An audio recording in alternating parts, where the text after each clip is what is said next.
Hello good morning guys. I hope आप सब बहुत अच्छे होंगे। चलिए शुरू करते हैं अपना आज का करंट अफेयर सेशन अपने टुडे मोटिवेशन के साथ। The best preparation for tomorrow is doing your best today. तो जो भी आप कल करना चाहते हैं, जो भी आप कल बनना चाहते हैं, उसकी प्रिपरेशन आज से स्टार्ट होती है। ठीक है, तो आप जो भी बनना चाहते हैं डेली थोड़ी थोड़ी प्रैक्टिस कीजिए। ठीक है, जो भी आप पहुंचना चाहते हैं जहाँ भी, तो डेली थोड़ा थोड़ा काम करते रहिए और अल्टीमेटली आपका गोल फुलफिल ज़रूर होगा। ठीक है, चलिए बढ़ते हैं आगे। Question number 1, December 4 is observe as.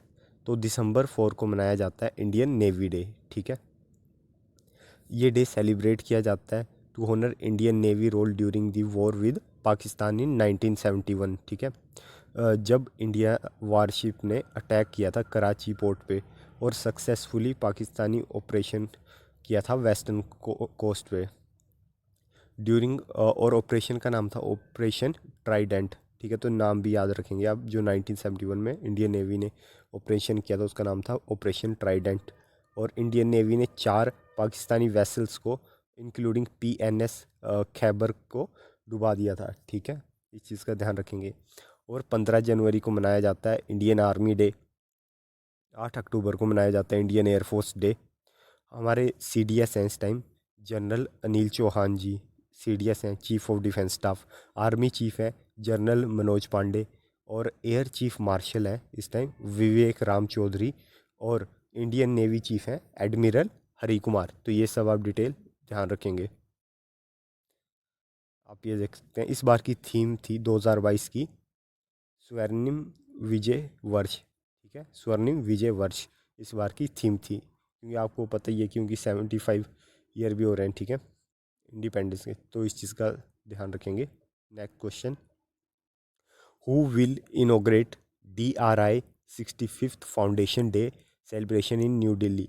तो इसका सही आंसर हो जाएगा फाइनेंस मिनिस्टर निर्मला सीतारमन। ठीक है, DRI की फुल फॉर्म है डायरेक्टरेट ऑफ रेवेन्यू इंटेलिजेंस। ये सेलिब्रेट कर रहे हैं अपना 65th फाउंडिंग डे। ठीक है, 5 और 6 दिसंबर को न्यू दिल्ली में। ठीक है, और इसे इनोग्रेट करेंगे निर्मला सीतारमन जी। ठीक है, DRI के बारे में पढ़ लेते हैं। DRI एक प्रीमियर इंटेलिजेंस एनफोर्समेंट एजेंसी है। ठीक है, जो काम करती है एंटी स्मगलिंग मैटर्स पे under the central board of indirect tax and custom के अंडर ये काम करती है। ठीक है, ये एग्जिस्टेंस में आई थी 4 दिसंबर 1957 को।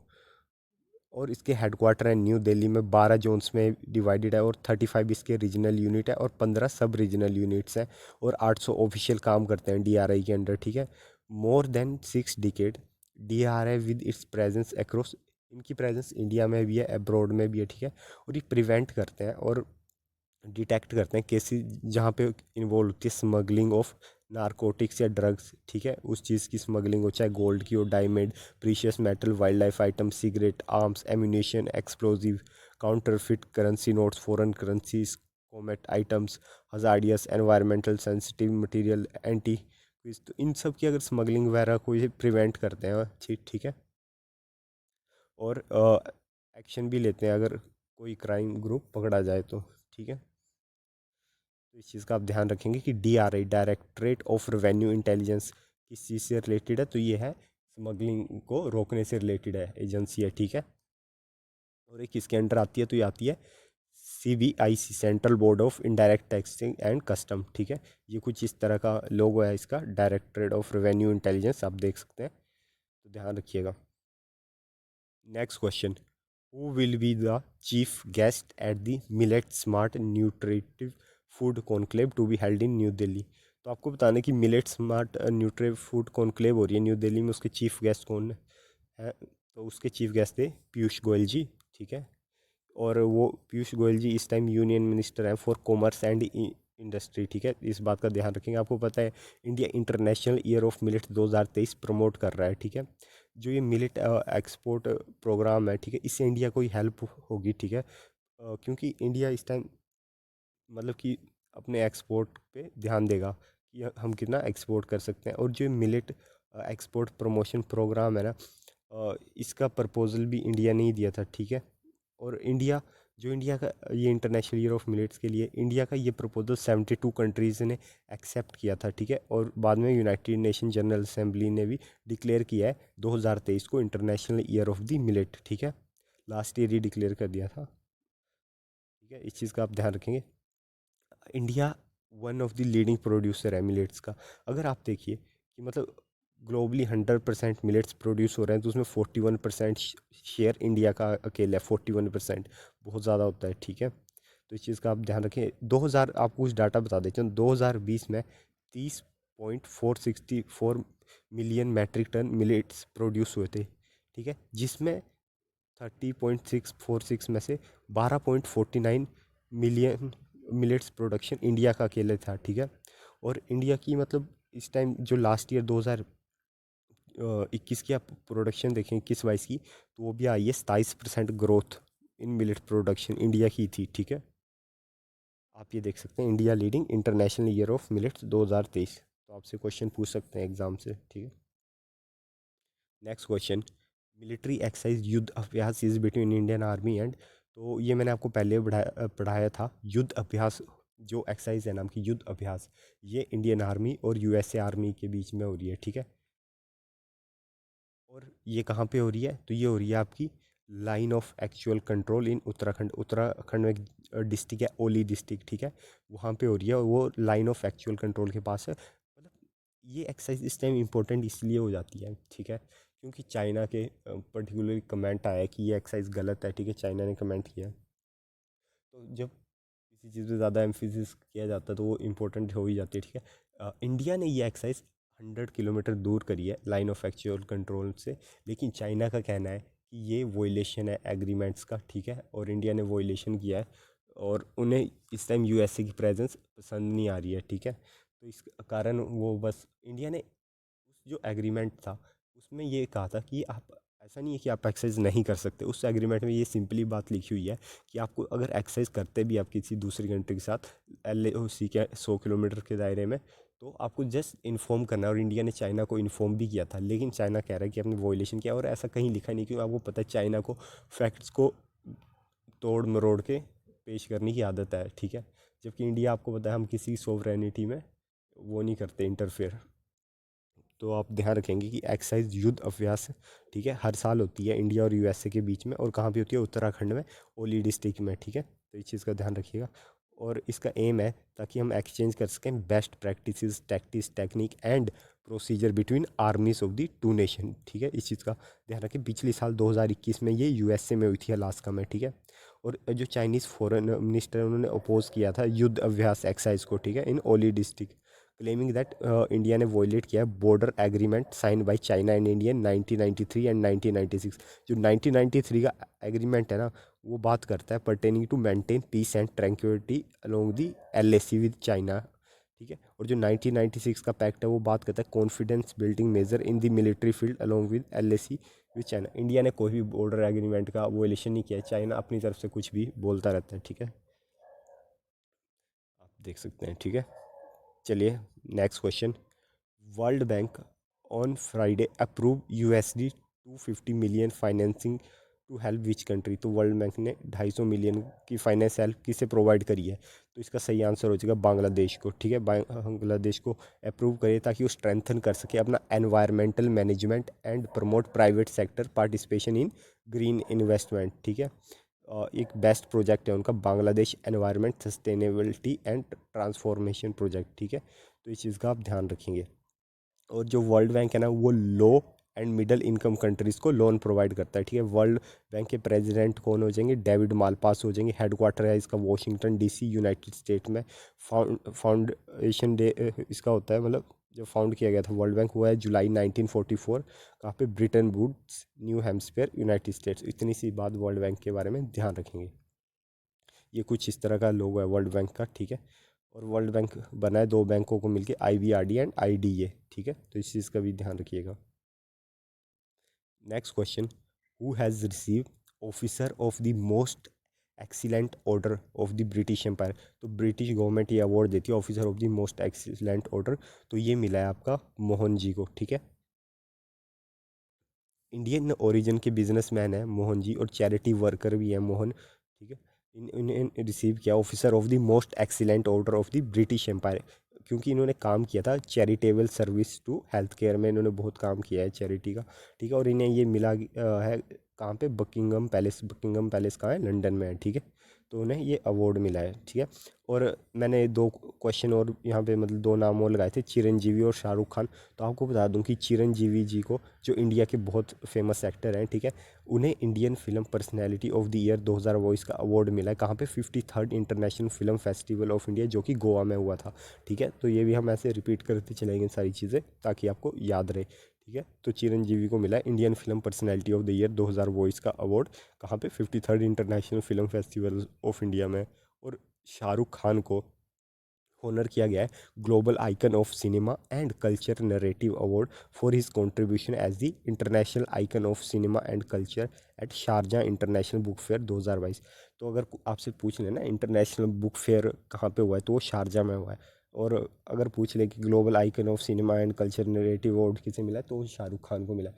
तो हम सारे पुराने फैक्ट्स भी याद करते चलेंगे ताकि आपको ज़्यादा प्रॉब्लम ना आए और आपको याद रहे, ठीक है।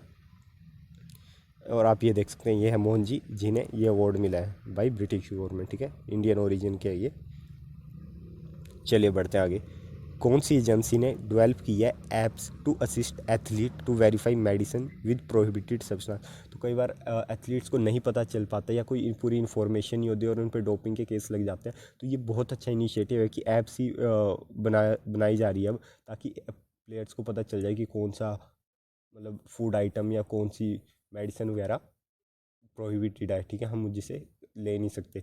तो ये ऐप क्या sports authority of India, ministry of sports या नाडा, तो इसका सही आंसर है नाडा, ये डेवलप कर रहा है ऐप, ठीक है। नाडा की फुल फॉर्म हो जाएगी national anti doping agency of India, ठीक है। ये ऐप डेवलप कर रहे हैं ताकि वो एथलीट्स को हेल्प कर सकें वेरीफाई करने में मेडिसिन विद प्रोहिबिटेड सब्सटेंस। कोई मेडिसिन वो बीमार हो जाते हैं, मेडिसिन लेनी हो, तो मतलब उन्हें पता लग जाएगा ना कि ये बैन है या नहीं, ठीक है। NADA India is also process of sensiting 20 dope control officer to specialize in collecting sample of athlete with disability.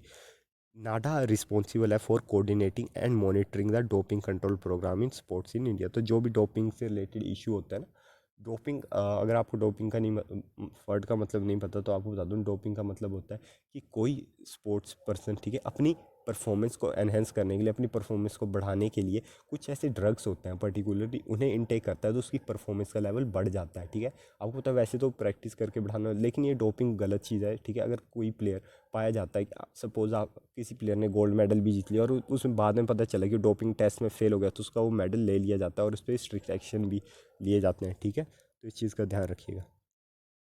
Next question, which one propose 10 year moratorium on Sri Lanka debit. अब आपको बता दूं कि मोरेटोरियम का मतलब क्या होता है। मोरेटोरियम का मतलब होता है कि किसी भी चीज़ में ना पर्टिकुलर टाइम के लिए उसे रोक देना, एक एग्रीमेंट करके, किसी ऑफिशियली मतलब यही होता है कि कोई एग्रीमेंट करके उस चीज़ को उस टाइम के कोई भी वो एक्टिविटी अभी हो रही है तो उस चीज़ को रोक देना पर्टिकुलर। तो आपको बताना है वो कौन से ग्रुप है जिसने 10 ईयर का मोरेटम दिया है श्रीलंका के डेब्ट। उन्होंने कहा है कि ठीक है, अभी श्रीलंका ये अपना डेब्ट नहीं चुका सकते, नहीं 10 साल का वो टाइम दे दिया जाए। तो मोरेटोरियम का मतलब वही है कि रोक दिया गया है, ठीक है। तो ये करने वाला क्लब है आपका पेरिस क्लब, ठीक है। पेरिस क्लब ने प्रपोजल दिया है कि 10 साल तक श्रीलंका में इनका लोन रोक दिया जाए, क्योंकि आपको पता है श्रीलंका की अभी इतनी फाइनेंशियल हालत ख़राब है, वो कहाँ से डेब्ट दे पाएंगे, ठीक है।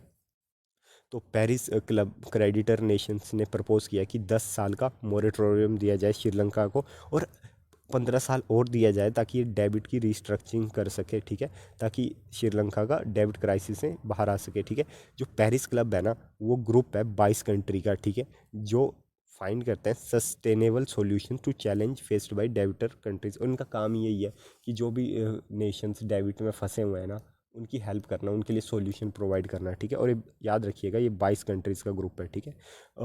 पेरिस क्लब ने ना also call upon the global north और साउथ, बाकी भी इन्होंने ग्रुप्स को कहा है कि ऐसी सिमिलर आप एक्शन लीजिए ताकि श्रीलंका के डेबिट्स को रोका जाए थोड़े टाइम तक, ताकि उन पे वो अपने आप को इकोनॉमी थोड़ा उठे तभी वो दे पाएंगे, वरना भी उनके पास पैसा नहीं। सपोज आप किसी से पैसा मांगने जा रहे हो, उसका सभी है नहीं, वो कहाँ से देगा। तो ये ऐसा है कि आप उसे थोड़ा टाइम दे सकते हैं कि हाँ आप कुछ कर लीजिए काम, जब पैसा आ जाएगा तब दे दीजिएगा, ठीक है। ठीक है। So far no official proposal has been made by Paris club to China और इंडिया। ऐसा कोई उन्होंने चाइना और इंडिया को तो कहा नहीं है। वैसे आपको पता ही है कि इंडिया ने भी हेल्प करी थी इकोनॉमिक क्राइसिस में श्रीलंका की, ठीक है। श्रीलंका के पास इस टाइम आप देखेंगे तो $51 बिलियन का एक्सटर्नल डेबिट है, ठीक है। आप देख सकते हैं $51 बिलियन बहुत ज़्यादा होता है का एक्सटर्नल डेबिट है इस टाइम श्रीलंका पे, ठीक है। और वहाँ पे इसी कारण आपको पता है पॉलिटिकल और इकोनॉमिक क्राइसिस भी आ रखे हैं, ठीक है। अगर किसी देश की इकोनॉमी कमज़ोर होती है तो आप समझिए कि वहाँ पॉलिटिकल क्राइसिस आने के भी चांसेस बढ़ जाते हैं। इंडिया ने भी प्रोवाइड करी थी, आपको पता ही है, इमरजेंसी एड कितने $4 बिलियन की टू दी श्रीलंका, ठीक है। श्रीलंका के प्रेसिडेंट कौन है तो रानिल विक्रमसिंघे जी इस टाइम प्रेसिडेंट है श्रीलंका के। श्रीलंका के प्राइम मिनिस्टर कौन है तो वो हैं दिनेश, ठीक है। और श्रीलंका की कैपिटल क्या है तो इनकी दो कैपिटल है। इनकी एक कैपिटल है श्री जयवर्धनेपुरम कोटे, वो है उनकी लेजिस्लेटिव, ठीक है, कैपिटल। और कोलंबो है उनकी एग्जीक्यूटिव एंड जुडिशियल कैपिटल, ठीक है। इंडिया की तो एक ही है ना, तो कई कंट्रीज़ की होती है दो, ठीक है। एग्जीक्यूटिव अलग, जुडिशियल वाली अलग, ठीक है, और लेजिस्लेटिव, ठीक है, ध्यान रखिएगा। ये आप देख सकते हैं पेरिस क्लब है, ठीक है। 22 कंट्री का ग्रुप है। मैं आपको 22 कंट्री के नाम बता देता हूँ। Australia, Germany, USA, Ireland, Spain, Norway, Japan, Israel, Australia, France, Finland, UK, Netherland, Canada, Denmark, Belgium, Brazil, Italy, South Korea, Russia, Sweden and Switzerland. तो इन्हें 22 कंट्रीज़ का ग्रुप है, ठीक है। आप देख सकते हैं इसमें कोई भी कंट्री ऐसी नहीं है मतलब जो फाइनेंशियली मतलब डेबिट वगैरह में हो, सभी वेल्दी कंट्रीज़ हैं, ठीक है। Last question, Mount Semeru volcano erupt हुआ है, ठीक है।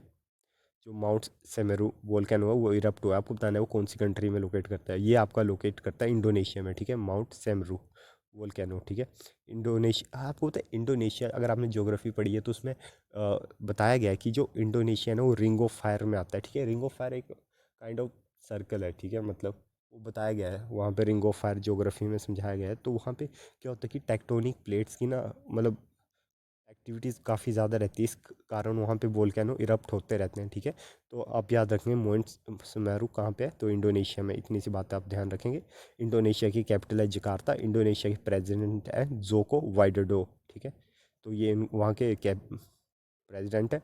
और सेमेरू, जो माउंट सेमेरू है ना, उस एक और नाम से जाना जाता है द ग्रेट माउंटेन, ठीक है। तो ये भी ध्यान रखिएगा, ग्रेट माउंटेन किसे कहा गया है तो आप सोचेंगे कोई माउंटेन होगा, ठीक है। तो वोल्केनो वाला माउंटेन है वो ग्रेट माउंटेन, ठीक है, उसी का नाम माउंट सुमेरू है, ठीक है।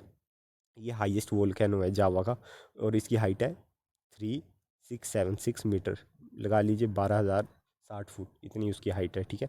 इसके अलावा हमने अभी लास्ट वीक एक और पढ़ा था हवाई का मोना लाओ, ठीक है। मोना लाओ, आपसे कोई पूछ ले कि मोना लाओ वोल्केनो कहाँ पे है तो ये हवाई में है, ठीक है। और ये वर्ल्ड का लार्जेस्ट एक्टिव वोल्केनो है, ठीक है, जो 38 साल बाद इरप्ट हुआ था, ठीक है। शांत पड़ा था, हमने इसका भी पढ़ा था, ठीक है। तो ये भी आप ध्यान रखेंगे। हवाई में आपका मोना लाओ और इंडोनेशिया में आपका माउंट समेरू, ठीक है। और उसे क्या कहा जाता है, ग्रेट माउंटेन भी कहा जाता है। ये आप देख सकते हैं ये वही है इंडोनेशिया वाला great mountain. So guys thanks for watching the video, ठीक है। आप शेयर करना चाहे तो आप शेयर भी कर सकते हैं, ठीक है। मिलते हैं कल सुबह 6 बजे अपने करंट अफेयर सेशन में, तब तक टेक केयर।